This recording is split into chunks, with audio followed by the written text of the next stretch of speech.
بسم اللہ الرحمن الرحیم۔ محترم ساتھیو السلام علیکم۔ دوستو، بہت سے شیعہ مؤخذ اور مناقب میں روایات ملتی ہیں کہ جب ابو بکر صدیق رضی اللہ تعالیٰ عنہ پہلے خلیفہ منتخب ہوئے تو حضرت علی رضی اللہ تعالیٰ عنہ سمیت اور بھی کچھ صحابہ ایسے تھے جنہوں نے ابو بکر صدیق کی خلافت کی بیعت نہیں کی تھی، اور وہ لوگ حضرت علی رضی اللہ تعالیٰ عنہ اور سیدہ فاطمہ الزہرا کے گھر پر خلافت کے اس نازک معاملے کے بارے میں گفت و شنید کرنے کے لیے جمع ہوا کرتے تھے۔ جب عمر فاروق رضی اللہ تعالیٰ عنہ کو اس کے بارے میں پتہ چلا کہ فاطمہ بنت محمد صلی اللہ علیہ وسلم کے گھر پر خلیفہ اول ابو بکر صدیق کی بیعت کرنے یا نہ کرنے کے بارے میں مشاورت ہو رہی ہے، تو انہوں نے ایک دن سیدہ فاطمہ رضی اللہ تعالیٰ عنہ کے گھر کے باہر آ کر بآواز بلند کہا کہ نبی کریم صلی اللہ علیہ وآلہ وسلم کی ظاہری وصال فرما جانے کے فوراً بعد جب اہل بیت اطہار کے نفوس قدسیہ اور صحابہ کرام نبی صلی اللہ علیہ وسلم کی تجہیز و تدفین میں مصروف تھے، اسی وقت کچھ صحابہ کرام ایسے تھے جو نبی صلی اللہ علیہ وآلہ وسلم کے بعد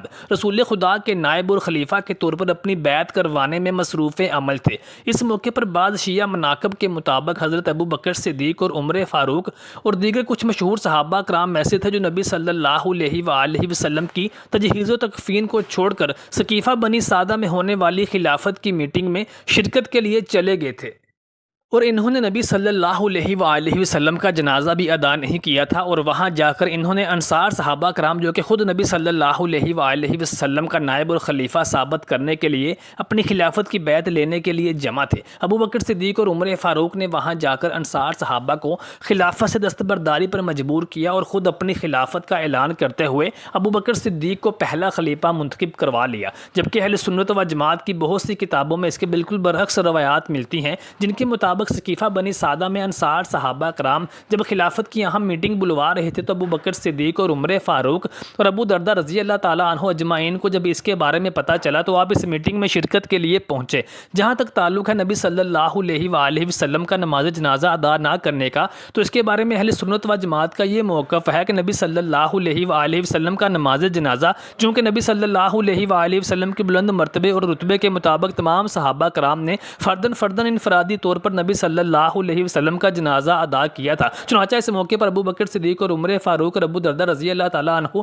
جو کہ نماز جنازہ ادا کر چکے تھے، جب انہیں پتہ چلا کہ بنی سعدہ میں خلافت کی اہم میٹنگ بلائی گئی ہے تو یہ صحاب اس میٹنگ میں شرکت کرنے کے لیے وہاں پہنچ گئے۔ ان کا وہاں جانے کا مقصد ہرگز یہ نہیں تھا کہ جا کر اپنی خلافت کا پرچار کریں گے، بلکہ یہ اس لیے وہاں پہنچ گئے تھے ان کے پیش نظر نبی صلی اللہ علیہ وآلہ وسلم کی وہ حدیث مبارکہ تھی کہ خلافت قریش میں رہے گی۔ چنانچہ سقیفہ بنی سعدہ چونکہ انصار قبیلہ تھا، اور اگر انصار خود نبی صلی اللہ علیہ وسلم کے خلیفہ کے طور پر خود کو نامزد کرتے تو اس وقت مدینہ منورہ میں خانہ جنگی اور قبائلی عصبیت بڑھنے کا خدشہ تھا، جس کے لیے ابو بکر صدیق اور عمر فاروق فوراً وہاں پہنچے اور وہاں جا کر آپ نے انصار صحابہ کو قائل کرنے کی کوشش کی، جس میں وہ کسی حد تک قائل بھی ہو گئے تھے۔ پھر ابو بکر صدیق رضی اللہ تعالیٰ عنہ نے وہاں پر خطبہ ارشاد فرماتے ہوئے کہا کہ میں تمہارے درمیان ابو دردہ اور عمر فاروق جیسی نبی صلی اللہ علیہ وآلہ وسلم کی نہایت قریبی شخصیات کو پیش کرتا ہوں، تم ان میں سے کسی ایک کی بیعت کر کے ان کو اپنا خلیفہ چن لو۔ جب یہ بات ابو بکر صدیق رضی اللہ تعالیٰ عنہ نے ارشاد فرمائی تو عمر فاروق رضی اللہ تعالیٰ عنہ نے ارشاد فرمایا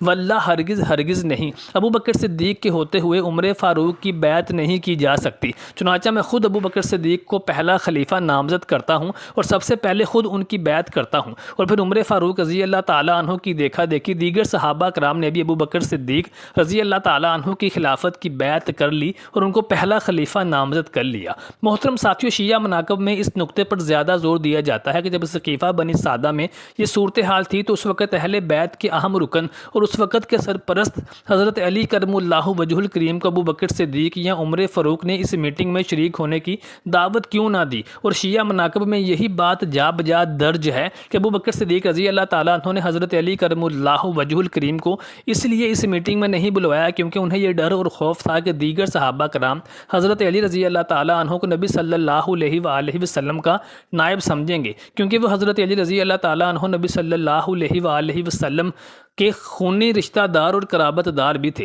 اور ان کے داماد بھی تھے۔ لیکن کچھ اہل سنت و جماعت کی تاریخ دان اس بات پر متفق ہیں کہ ابو بکر صدیق کو جب خلیفہ بنے 6 ماہ کا عرصہ گزر گیا تو حضرت علی رضی اللہ تعالیٰ عنہ نے ایک بار انہیں اپنے گھر پہ بلوایا اور ان سے کہا کہ اہل بیت کا فرد ہونے کے ناطے کیا ہمارا حق نہیں بنتا تھا کہ ہمیں بھی سقیفہ بنی سعدہ میں ہونے والی اس میٹنگ میں شرکت کی دعوت دی جاتی، جس پر ابو بکر صدیق رضی اللہ تعالیٰ عنہ رنجیدہ خاطر ہو گئے اور آپ جان گئے کہ آپ سے ایک غلطی ہو گئی ہے۔ چنانچہ آپ نے ندامت و شرمندگی کا اظہار کرتے ہوئے حضرت علی رضی اللہ تعالیٰ عنہ کو قائل کرنے کی کوشش کرتے ہوئے فرمایا کہ باخدا میں آپ کو ضرور بلواتا، لیکن اس وقت حالات وہاں پر اس قدر گھمبیر صورتحال اختیار کر چکے تھے کہ اگر ایک لمحے کی بھی تاخیر ہوتی اور آپ کا انتظار کرنے کے لیے وہاں پر تاخیر ہوتی تو حالات کوئی بھی رخ اختیار کر سکتے تھے۔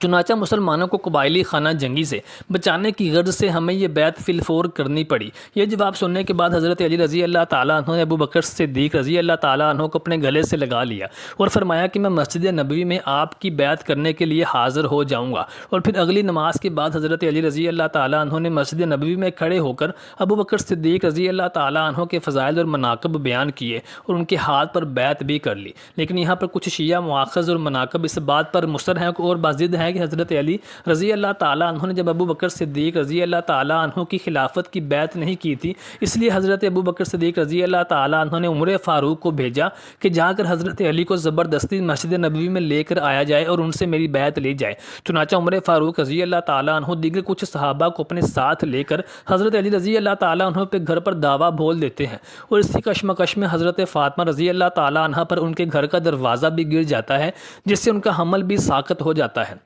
اور حضرت علی رضی اللہ تعالیٰ عنہ کو گھسیٹ کر ابو بکر صدیق رضی اللہ تعالیٰ عنہ کے پاس لایا جاتا ہے اور زبردستی ان سے ابو بکر صدیق کی بیعت کروائی جاتی ہے۔ جبکہ اہل سنت و جماعت کا موقف یہ ہے کہ اگر ایسا ہوتا تو حضرت علی رضی اللہ تعالیٰ عنہ جو کہ نبی صلی اللہ علیہ وآلہ وسلم کے قرابت دار ان کے داماد تھے، کیا صحابہ کرام رضی اللہ عنہ اجمعین جو نبی صلی اللہ علیہ وآلہ وسلم پر اپنی جان نچھاور کرنے کے لیے تیار ہوتے تھے، وہ حضرت علی رضی اللہ تعالیٰ عنہ کے ساتھ اس طرح کی زیادتی اور ظلم کیسے ہونے دے سکتے تھے؟ حقائق اس کے بالکل برعکس ہیں، اور حقیقت یہ ہے کہ حضرت علی رضی اللہ تعالیٰ عنہ نے ابو بکر صدیق رضی اللہ تعالیٰ عنہ کی خلافت کی بیعت کرنے میں 6 ماہ کی تاخیر اس لیے کی تھی کہ ان کی زوجہ سیدہ فاطمہ بنت محمد صلی اللہ علیہ وآلہ وسلم اپنے بابا نبی صلی اللہ علیہ وآلہ وسلم کے وصال کے بعد شدید رنج اور صدمے کا شکار ہو کر سخت علیل ہو گئی تھی، اور حضرت علی رضی اللہ تعالیٰ عنہ نے عام مسلمانوں سے ملنا جلنا بند کر دیا تھا اور اپنی زوجہ کی تیمارداری میں مصروف رہتے تھے۔ اور جب 6 ماہ کے بعد ان کا انتقال ہو گیا تو حضرت علی رضی اللہ تعالیٰ عنہ نے ابو بکر صدیق رضی اللہ تعالیٰ عنہ کی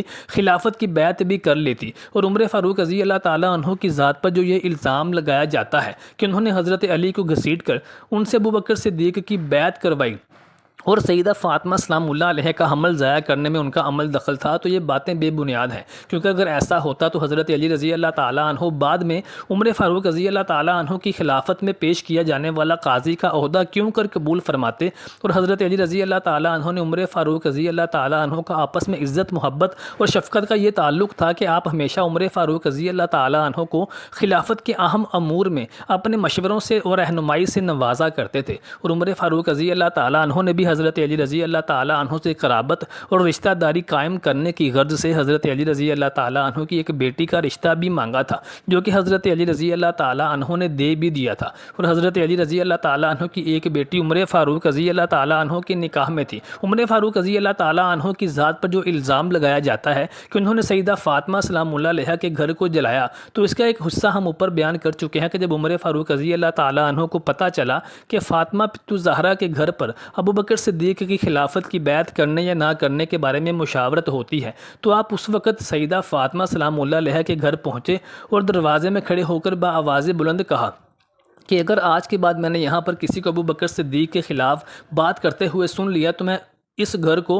گھر کے افراد کے سمیت ہی جلا دوں گا۔ ابن خلدون اور امام طبری کے مطابق عمر فاروق رضی اللہ تعالیٰ عنہ نے یہ الفاظ صرف غصے میں ادا کیے تھے اور ان پر عمل پیرا نہیں ہوئے تھے، اور نبی کریم صلی اللہ علیہ وآلہ وسلم کی لخت جگر کا گھر بھلا عمر فاروق کیسے جلا سکتے تھے، جن کو نبی صلی اللہ علیہ وآلہ وسلم نے خود دعا مانگ کر اللہ تعالیٰ سے طلب کیا تھا، اور اسی دعا کے نتیجے میں عمر فاروق رضی اللہ تعالیٰ عنہ اسلام کی دولت سے شرف یاب ہوئے تھے، اور عمر فاروق رضی اللہ تعالیٰ عنہ سیدہ فاطمہ فاطمہ سلام اللہ علیہ کو کس طرح سے نقصان پہنچا سکتے تھے، جبکہ نبی کریم صلی اللہ علیہ وآلہ وسلم نے ارشاد فرمایا تھا کہ عمر فاروق رضی اللہ تعالیٰ عنہ کہ فاطمہ میرے جگر کا ٹکڑا ہے، جس نے اس کو تکلیف دی گویا اس نے مجھ کو تکلیف دی۔ اور عمر فاروق کے بارے میں نبی صلی اللہ علیہ وآلہ وسلم نے ارشاد فرمایا تھا کہ شیطان وہ رستہ چھوڑ دیتا ہے جس راستے پر عمر چلتا ہے۔ چنانچہ عمر فاروق رضی اللہ تعالیٰ عنہ پر لگائے جانے والے یہ تمام الزامات بے بنیاد ہیں، اور کسی بھی صحیح اور مستند راوی نے اور تاریخ دان اور محقق نے اس کے بارے میں کوئی روایت پیش نہیں کی۔